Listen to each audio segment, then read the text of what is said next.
Bam! Mr. Tarrou. In this video, we're going to do 3 examples discussing continuity of functions at a point, basically being introduced to this concept, this definition of continuity at a point. There's 3 conditions, and we can see it, so might as well go over it right now.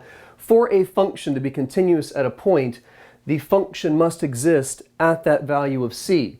The two-sided, there's not a negative or plus here, the two-sided limit as x approaches c of f of x, it must also be equal. We have to have a strong understanding of the fact that while the function value and limit, two-sided limit of a function at that same value are often equal when the function is continuous, these are not the same concept. So yes, we need to do a third check that says you're actually writing this out, that f of c is equal to the limit as x approaches c of f of x. In the description below, you're going to find timestamps to jump ahead to any one of the 3 examples we deal with. The first one being, we're going to be working with, as you can see here, a rational function. Our second example is going to be working with a piecewise function that is involving one of those special trig ratios that we just learned. We learned 2 special limit statements for trig ratios. The limit as x approaches 0 of sine of x over x is equal to 1, and the limit as x approaches 0 of 1 minus cosine of x over x is equal to 0. Those limits that we first started to explore when we were analyzing limits graphically and numerically with tables. Our third example is going to be also dealing with a piecewise function where we're going to solve for some unknown constants that is going to make sure or guarantee that that piecewise function is specific, or excuse me, continuous at some specific value of x, which is some given value of c. And these problems deal with ratios, rational functions and piecewise functions and special trig ratios, kind of more interesting types of functions because, say, a basic polynomial like a parabola. A parabola has no places where it's undefined. Its domain is all real numbers. It is a continuous function, so you can draw it without picking up your pencil. So those aren't very fun problems because they are continuous throughout their entire domain. Everywhere you look, the function value is going to be equal to the two-sided limit as x approaches that same value from both sides. And by the way, in the description below, you'll also find a link to a full-length lesson, kind of like a little bit more beyond the scope of this, where we talk about continuity on open and closed intervals. You're also going to find a link to remind you that I have over 700 plus videos dealing with Algebra 1 through Calculus 2 and statistics. The fun starts to occur with these problems of discussing continuity at a point or testing the continuity for a function at some specific value of c, where we have some exclusions to the domain, or where we have piecewise functions that shift between one function to the next, or maybe trig functions. So we're going to look at this and kind of go back to those pre-calculus and algebra skills where we started talking about the domain of a function and graphing them. Though this is calculus, 95% of this course is really based on our prior knowledge that we learned through Algebra 1, Geometry, Algebra 2, and pre-calculus. So we're going to factor the numerator, and we're going to have f of x is equal to factors of -6 that add to -1. We can just focus on that constant of -6 at the end because our leading coefficient is 1. We're going to have factors of -6 that add to -1 are -3, so we have x minus 3 and x plus 2. In the denominator, we have factors of -2 that add to positive 1. Well, that's going to be x minus 1, or the factors are going to be -1 and 2, so we have x minus 1 and x plus 2. And if you're starting to watch my entire playlist for this new playlist I'm building up for calculus, sort of a refresh of a playlist I made a number of years ago, you're going to see that I've been talking about the graphical analysis of rational functions and such a lot. Because with that good understanding, you're going to be in very good shape for our studies of calculus. Now, the domain of our original, or of our new function here, our domain is that x cannot be equal to 1. But the domain of our original function the non-reduced form, if you will, we derived this new function by factoring the original function and seeing that anything divided by itself is 1. This new function's domain is that x cannot equal, well, 1, and x cannot equal 2, negative 2. So what's going on at this x value of negative 2? And what does the graph look like? Well, first of all, with the idea of discussing the continuity of this original function, the first condition check of continuity is that f of c must exist. So if I'm saying that x cannot be equal to just specifically 1 and just specifically negative 2, I'm saying that this function is continuous throughout the rest of its domain. Any real number you choose, excluding just this 1 point and just negative 2, kind of should throw up alarm bells that really this is the answer. This function is going to be continuous everywhere except 1 and negative 2, and really that's the answer. Let's discuss really though graphically what's going on. Our reduced function here, we have a leading coefficient of 1, a leading coefficient in the denominator of 1, so we have a leading coefficient in the numerator and denominator, which are the same value 1. The degree of our polynomial in the numerator is 1. The degree of our polynomial in the denominator is 1. That's just in a function which has one independent variable. With wherever that variable shows up, there can only be positive integer exponents. Well, our horizontal asymptote here is going to be y is equal to 1. So this function has a horizontal asymptote of y equals 1. I got videos for graphing rational functions if you need a slower, more in-depth review of this process. We have the possibility of x equaling 1. If x equals 1, that denominator is going to be equal to 0, and actually it's not a possibility that it can be 1. We're going to make sure that we understand that x cannot be equal to 1. If you have a factor in the denominator of a rational function, that's going to be a location of a vertical asymptote. Now, if it's not a rational function, like say you have a trig function in the numerator, you might not get a vertical asymptote, like we saw with that y is equal to sine of x over x. If I want to find a y-intercept by letting x equal 0, I'm going to have a y-intercept of 3, because we're going to have 0 minus 3 is negative 3 over 0 minus 1 is negative 1. So we have a y-intercept of 3. And if we look for an x-intercept, if we're looking for an x-intercept where you look for x-intercepts where y is equal to 0, well, if you want the y value to be 0, the only way that an entire fraction is going to give you an answer of 0 is if the numerator is 0. So we're looking at an x-intercept at x equals 3 as well. So this is a graph, or just a sketch. Functions can cross horizontal asymptotes if they have some a bit more complication within its function. But that is a graph of y is equal to x minus 3 over x minus 1. Well, this is not a graph of my original function, because our original function was undefined at not just x equals 1, but x equals negative 2.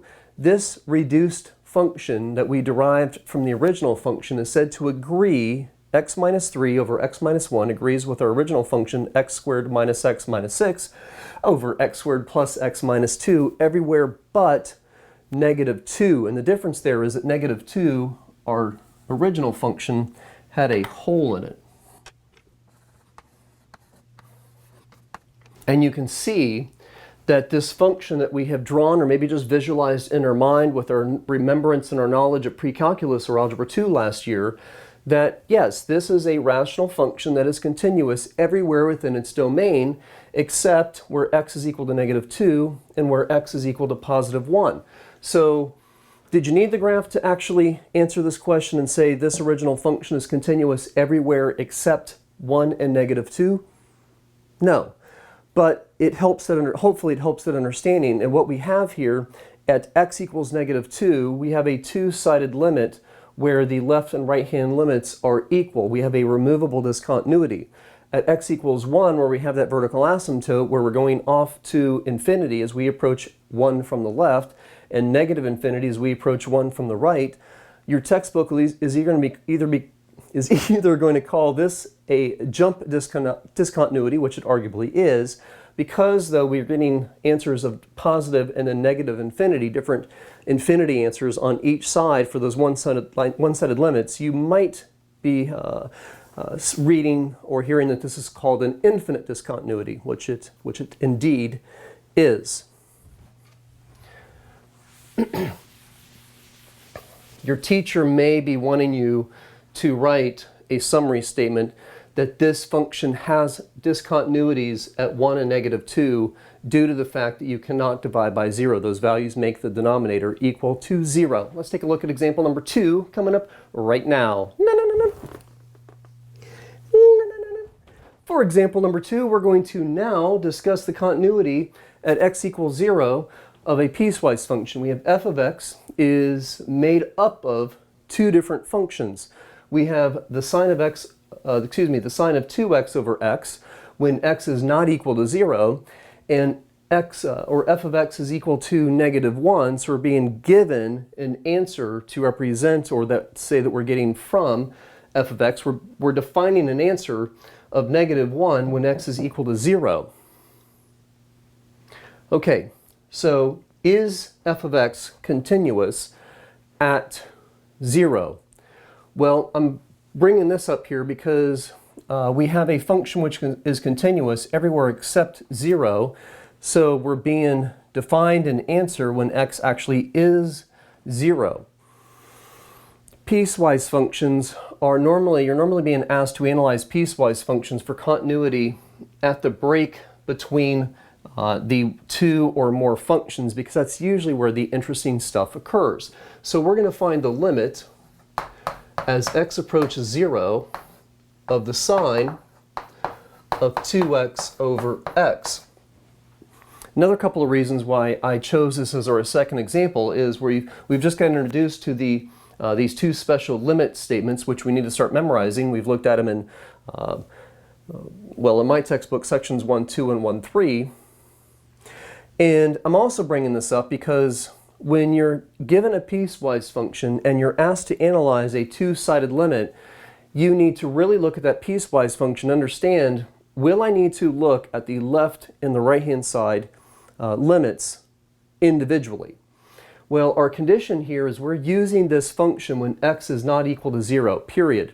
If we were using some function for when x is less than 0 and another function when x is greater than or equal to 0, indicating that a different function is acting to the left of 0 than we have to the right of 0, in that situation you would want to analyze this two-sided limit as two one-sided limits and show that you're validating that those left and right-hand limits are equal to say that this limit exists. Well, with our study of just these few previous sections, you should know already roughly what this function looks like and what it's going to take to analyze this limit. Recall in your memory banks that, again, hopefully it's already in there, the limit as x approaches 0 of sine of x over x is equal to 1. And that function is just an oscillating function that kind of comes up pretty high where x is equal to 0. There's a hole, and then it starts to oscillate tighter and tighter as you go off to infinity. There's a horizontal asymptote, which is y equals 0, and the function, which we have a fraction whose denominator is equal to 0, yet we don't have that vertical asymptote like we would have maybe, say, with a rational function, because we have that trig function up there and it can act a little bit funny. It's just a hole. So all we got to do to analyze this limit is remember that rule I just erased, and it's the sine of something over something. If you have an expression of 2x going into the sine function, then you need an expression of 2x in the denominator. Now, changing the size of this angle measure, remember we put angle measures inside of trig functions, they're not easy to change. Like to write, we could say maybe the sine of x plus x is equal to, and then use the sum identity to break it up into like two pretty complex terms, but all I really need to do is to say, well, if this is a 2x, then I need the denominator to have a factor of 2. So I'm going to multiply the numerator and denominator, or multiply to this function a form of 1, a 1 in the form of 2 over 2. Now I'm going to bring this 2, this factor of 2 in the denominator, down next to the x, and I'm going to let this factor of 2 in the numerator kind of just float out in front of the limit statement, and we're going to have 2 times the limit as x approaches 0 of the sine of 2x over 2x. And now that I have the same expression inside the sine function as I have in my denominator, I can use that rule about the limit as x approaches 0 of this type of pattern is equal to 1. So we have 2 times 1 is equal to 2. So f of 0 is equal to -1, and the limit as x approaches 0 of f of x equals 2. Well, -1 and 2 are not the same. And so therefore, f of x is not continuous at x equals 2. And that's the end of my second example. Third example coming up right now. And for our last example, find a constant a such that the function, this f of x, this piecewise function, is continuous on the entire real number line. And the reason why I'm including this example is because AP loves questions that sound like this, though I will be honest, they do more often focus on differentiability at some specific value of c, not just continuity, just because it involves more vocabulary and more calculus concepts. But to give you a visual of what's going on here, our first function, our cubic function, that is to be shown or be used when x is less than or equal to 1, well, a cubic function is that sort of S-curve that passes through the origin. 0 cubed is 0. 1 cubed is 1, 2 cubed is 8, and all that kind of good stuff. It's an odd function. Plug opposites in, get opposite out. We have a vertical stretch of 2 applied here. So instead of going over 1 and up 1, we're going to go over 1 and up 2. And we have a closed dot where x is equal to 1. So the first part of our piecewise function looks something to this effect. Probably just messed up that vertical stretch there to the left of -1, but just pretend like it's pretty accurate. Now to the right of 1, we have a line whose slope-intercept is, y-intercept, excuse me, well, it's in slope-intercept form, y equals ax plus 6. This line has a y-intercept of 6. So 1, 2, 3, 4, 5, 6.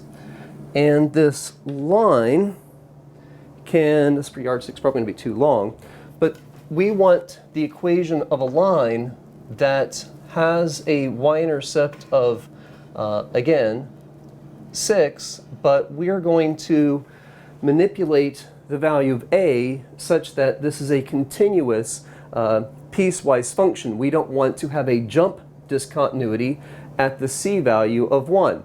And the way this is drawn, you might know the answer before you do the math, but we want to start off with some basics, even if you can see the solution, show you how to arrive and think about the problem, so that when you get to a harder example, you'll still be good to go. We want there to be continuity at x equals 1. We want the function to exist at x equals 1. We already have that handled.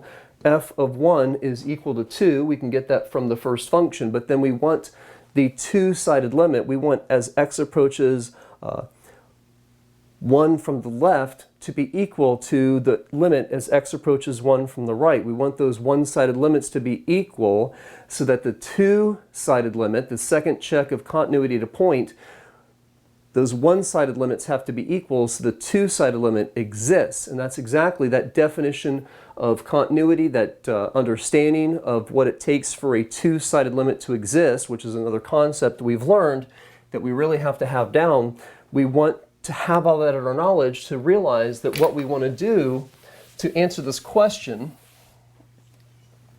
is to say, oh, I need the limit as x approaches 1 of f of x. I need that to exist. And the only way a two-sided limit exists is if the one-sided limits are equal. So we're going to do the limit as x approaches 1 from the left of f of x has to equal the limit as x approaches 1 from the right for that same piecewise function. But if we're approaching 1 from the left, we're going to be using this function. So I don't want to take f of x out and replace it with just 2x cubed, because I don't want to imply that f of x is only equal to this first expression. But what I am going to do is I'm going to evaluate this limit by thinking, okay, if I approach 1 from the left, I'm using values of 1 that are just slightly smaller. I don't really need to technically use like a 0.99999. I can round it up to 1, but just put it into the function that represents the fact that I'm using x values which are less than 1. So we have 2 times 1 cubed. We're letting x approach 1 from the left and putting it into the function we use when x is less than 1. And we're going to use x approaching 1 from the right. Well, if I'm using x values which are slightly larger than 1, I'm using our second function. I don't really need to put in like a 1.00001. I just need to put the value of 1, as long as it doesn't make this expression undefined, into this expression. If I put 1 into a times x plus 6, I'm implying that it's really technically just slightly larger than 1. It is a limit, it is just a limit statement. So we have a times 1 plus 6. If I make these two-sided limits and I find that a that creates a situation where the left and right hand limits are equal, then my two-sided limit is going to exist. So we just have a tiny bit of algebra left to do here. We have 2 is equal to a plus 6. We're going to subtract both sides by 6 and find out that a has to be equal to negative 4. If a is negative 4, then this piecewise function is continuous at the x value. And I really didn't honestly define the value of a, where a is equal to 1. That's my third example. I'm Mr. True. Bam! Go to your homework.